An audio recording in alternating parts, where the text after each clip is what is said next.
We know that it was not at all a easy task to bring out Sulabh. Yes. So, what were the hurdles that you had to face, and what were the negative sentiments from the society as well as the scavengers while rehabilitating them? Actually, when I started working for the scavengers, that was in the Bihar Gandhi Central Committee. Then I founded Sulabh. I had no money. So I had to sell the lands of my village and also the ornaments of my wife because I had no money. I had to sleep on the platform of the railways because I had no money. And walk on the foot for kilometers and kilometers. So I had to miss meals, many meals, because of no money. So it was very difficult on the one hand because of financially. And I had taken loans from my friends, about 50,000 rupees on those days, you can see. I was unable to pay back. So sometimes I wanted to commit suicide. But I am a very strong person. My personality is very strong. So I may think that I cannot act. So I never did that. So this was all the financial part. The society was totally against of working for the untouchables. I told you, my family, my father-in-law, so all were against. And in that situation to work for the untouchables. So I had to face problems from all sides. Then I am not engineer by background. So technology I invented, Sulabh flush toilet. So when I gave to government of Bihar, there were two officers. One was the administrator of Patna Municipal Corporation. He was engineer IAS. So he said, no, this technology is humbug. I am engineer. I won't allow to put up this toilet, Sulabh toilets in Patna town till I continue as the administrator. So the secretary of the department, he came to my rescue. He was also IAS. He said, no, Ramesh, I did not agree with you. You are engineers, okay. But Pathak is also giving a new idea, a new technology. Let us try. So gave him chance to put up 200 toilets. If they work, then it will change the course of history of scientists in India. Because by sewage it was impossible. If not, we will stop. So the hurdles were not from one side. Social side, technical side, financial side, and mental agonies. Because you are not successful. The fortunate part was that my first child was born after 8 years of my marriage. I had my first is daughter, second is son, third is again the daughter. Had she was born, I had no money to give her milk. It was as hard.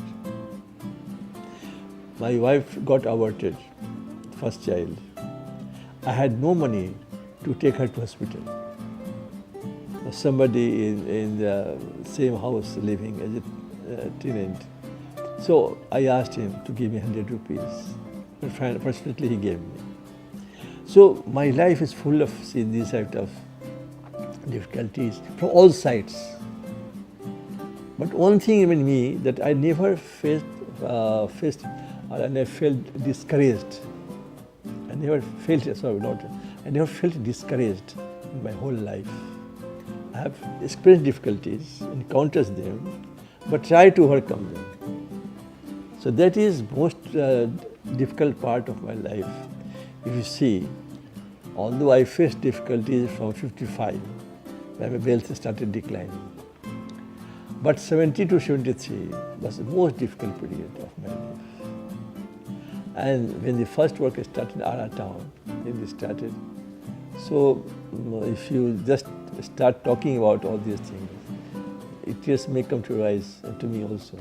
So that difficulty I faced for all corners. Then you come to this untouchable side. Usha Chomar, at the age of 7, she started cleaning night swell with her mother. And she says that she had to have a cup of black tea only. No breakfast, nothing like this. And at the age of 10, she got married. And at the age of 14, she went to in-law's house. And she says that she had to do the same thing what she had been doing at her mother's house. Now, how the selection is made? The parents and some neighbors, they go to select the boy. What they do see there? Nothing. Heaps of bread kept in a bucket. Maybe 20 chapati or 30 chapati. And then 4 or 5 cots and all this food served in the feast. They bring and they dry and they eat. So they take the girl's parents to show, look, I have 4 cots full of all this food stuff. So that is the way the bridegroom was selected. Only 20 chapatis in the bucket. And then they will decide, oh, my daughter will have food in this house. Do you know how the selection is made? So this is how they do. Then she says that her mother-in-law is to give her 6 chapati to eat. And both were young. So husband used to say, you eat first. And she used to say, no, you take. And then her husband used to give some ask her, force her to eat first. So she used to eat 2 chapati. Young lady eating only 2 chapati. And husband 3. One she used to keep for her husband to work for tomorrow going to work. She could not eat, only a black tea and go to work. And then after this lunch period, when she used to come back, whatever leftover food given to her, she used to bring and eat. No bath, just full of dust. So the life was so difficult. And then if you walk on the street, all say, oh, untouchable is going, untouchable is going. The life to the untouchables are totally impossible. She used to say that she used to get some money in the night swell. She used to clean the night swell, take out the money, and her mother-in-law used to take that money also. So she used to have some juice on the way. No new clothes to them. Seldom. Maybe from parents' house, she used to get one. So all the life of the untouchables, full of beyond description. So, and she says that I used to keep my broom like this, that it should touch somebody. Because they used to have me untouchable. So in revenge, I wanted that somebody should touch my broom. So that situation was very difficult when I met them first. They're not allowed to ride on the horse in the marriages. Not allowed to wear shoes and slipper in the feet. So these were the conditions of the untouchables when I came on the scene. And not even day or 2 days. Century. From Vedas, I have found mention of Chandal in Vedas, Yajurveda, Shukla Paksha. So from there, this practice of cleaning night swell when untouchables continued. And that I feel amazed myself that how could I do that? Gandhi said, I may not be born again, but it happens I would like to be born in a family of untouchables to rescue them from this occupation. I am fortunate. Gandhi wanted one more life. I am fortunate that I have done it in my own life. I am not asking another life from the God. So this way I have done it like this, that now sometimes I feel that it's a fiction, not a true story. Because the untouchables are now going, eating the family of Brahmins and upper castes, doing their facial, selling papadum noodles and pickles. Totally impossible. If you ask somebody, oh, this is a lie, who told you? Not possible. See, it looks like a fiction, but it is true story. I have done it in my own life. So this is very important. If you contrast things there, if you hear the story of the untouchables, you will go on crying and crying, crying. You can control your tears. So therefore, you have two situations. One, what was faced earlier. Personally, I told you, I faced everything. Social problems from society, financial problems, technological problems. So I faced all the problems, but I overcome them. Only because you had the grace of God. That was one more fortunate thing that you have got in your whole lifetime. I was determined. I am impressed with the philosophy of Swami Vivekananda and Aurobindo. I have followed their footprints. And Swami says, never stop till you achieve the goal. So for my life, you see Gandhi also, Ruskin, not to the last, many. But Swami Vivekananda and Aurobindo, I found in my life, and I say, they are the real sense. Though the pragmatic, practical approach of life, not only theory. That way they are the persons. Seriously, it is hard for me to believe also that something that happens in our country. So yes, right. It's very sentimental, I must say. So what is the typical practice? What they had to do typically? Actually, when the urban towns started settling, then you see most towns settled on the bank of rivers. So the humanskita, the water, all to be discharged in the rivers. And people used to go outside for defecation. But in some houses, like the chieftain or the kings, they had these bucket toilets. So bucket toilets is a spectacle. And so you defecate in there, and somebody comes and take out on the head. And in the rainy season, it trickles down. It drips on the body, full of a smell. I myself carried humanskita for 2 days, just to realize the pain and sufferings and indignity of humanities. Can you believe? No Indians have done so far. No Indians, no any person in the world. But I did myself for 2 days. I carried night soil with untouchables, just to see. So when I carried night soil, also dipped on my bodies, and full of a smell.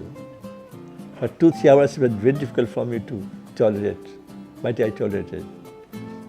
So that way, the container is there. So container, if it leaks, then the whole body is full of night soil. It's a wretched condition. Wretched condition. And that you have to carry 2 miles and miles. In a small town, you throw outside. In a bigger town, they put in the night soil tanker and they carry away. So this is how it is. Now they have to put their hands sometimes.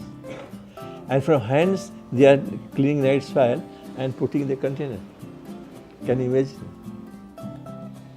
So that way is totally beyond dignity. beyond human dignity, you can say. That are implying their hands and taking night soil and putting inside the container. So that is very difficult, very difficult. One thing I should tell you that you have involved yourself by your soul. Yes. That is why you have got that success. Actually, what I feel that education is to create sensitivity and sensibility in a person. If you see some person happy, if you are happy. If you see a person sad, you are sad. That is education. These educations are books and others only for earning livelihood. But unless you are sensible, unless you are sensitive to some other people, issues. So therefore, I carried myself. Exactly. Now if you ask me, I have not to ask from them, how do you feel about? I can tell you how to feel about. And I used to sit with them for 3 hours, 4 hours together and talking, full of night swell on the body, smelling very badly, but I'm sitting with them, talking with them. So that I did myself, and really it was very difficult, very difficult. Okay, so when you have talked to them, you have talked about the positivity, what you're trying to do, about your project. So how was their reaction? Could they able to understand what you're saying? Or they have just driven to their untouchable section of the society? No, they all used to beep. When I started cleaning night swell, there was a Mohammedan lady, and she thought untouchables have come to clean toilets. Her toilet was full. So she said, oh, please clean my toilets also. I started cleaning toilets. As I was started cleaning and taking out from there, and like I have to use my hands also. But somebody must have told her that he is so and so. What do you tell him? So she came, Allah, Allah, I didn't know that you are so and so. I told you to clean my toilet. Please leave, leave, leave. No, I've already done it. Why should I leave now? So that she was feeling very guilty. Oh, I never knew you are so and so person. I thought some untouchable has come in the colony, and they have told you. So it was very difficult to clean the night swell, and therefore they take drinks. Why the untouchables? They drink too much. In the evening they fight.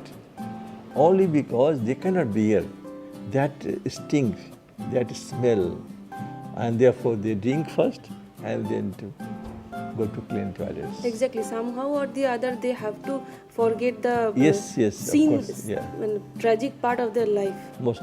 Therefore, women also drink. That is a problem. But now it is declining gradually. Now those have been relieved from this occupation. If I ask them, they say, no, we will allow our sons and daughters to go and clean toilets. So it is changing, but if see the lives of theirs, mostly very difficult. So beyond the endurance to speak or to hear. But they had to survive. But they survived because they had no alternative. They could nothing. When once in their town, I was living there. One day, a newly married girl, she was crying bitterly. So I was living in the neighbor. So I went and intervened. Her mother-in-law was forcing her to go to Betia town to clean bucket toilets. So she was not ready to go. So I asked her mother-in-law, please leave her. And she is not ready to go. She is crying bitterly. She asked a question from me. Okay, I leave her today. What she will do from tomorrow? Tell me. If she sells vegetables, who will buy from her hand? I had no answer. So Indian society, we are full of knowledge. We have Vedas, Puranas, Smritis, treasure of knowledge you can say. But we have dark spots. You can be released from the prisons one day if you have not committed heinous crimes. But in this society, in this prison of middle society, social prisons I say, social prisons, once you are born untouchable, you will die as untouchable. There is no chance of escape. And therefore Sulabh, is, apart from sanitation, a protest movement. I am protesting against society, where we have some darker spots, like untouchability, the widowhood. The husband dies, a woman loses everything. Wife dies, no problem. He can marry, enjoy life, whatever he can do. But the moment husband dies, oh, she gets lost whole world. From tomorrow, with white clothes, only vegetarian food, not too tasty, not to sing, not to dance, nothing like this. Cut your hairs, cut look your ugly. hair, everything. Every negative thing a woman have to do that. Nigeria, after death of husband, of the husband, the wife, the widow, has to sleep for 7 days with the dead body. And they did it. Yes, they do it, not did it, they do it now. Yes. Even today. It happens today also. The tradition. And so Indian society, so what I did in Vrindavan, I have changed the entire situation. Now they celebrate Deepavali. They play colors, the Holi. I say they are human beings. They have the same feeling. Now if you go to Vrindavan, now March is coming, please come and enjoy. The Holi they play, you cannot think of. Now they sing song, they dance. Except the husbands, they have got everything. Can you imagine same persons not allowed to do anything? Now they are enjoying. The Sulabh is a protest movement. Coming back to untouchability. So these are situations that, look, once you are born untouchable, you will die untouchable. If I ask you, oh please be away, you will feel hurt. And a person, I asked the Brahmins to come, I didn't ask to sit them. So after 5 minutes they say, can we sit? Okay, he says, please sit. So I said, look, you could not stay here, even for 5 minutes, stand before me. And you have forced a society, a class of people to stay for centuries and centuries, to stand. Did not allow them to sit. So, how they used to feel about? So this is very important, that society is full of discrimination and untouchability is very hard. It is very hard. But Sulabh has showed the light. It is, Yes, and it is doing day by yeah, day. there I am feeling very happy. Exactly. I told you earlier, Gandhi wanted one more life, and I have done my own life. So that way I am very happy. But certainly, sometimes I totally also don't believe Exactly. that this has happened. Exactly. We cannot believe by listening from you, yes. and you have done it. You I have think- achieved by yes. own your life. I think I'm dreaming. I'm dreaming, all this I'm dreaming. But not. It's a reality now. It's a reality.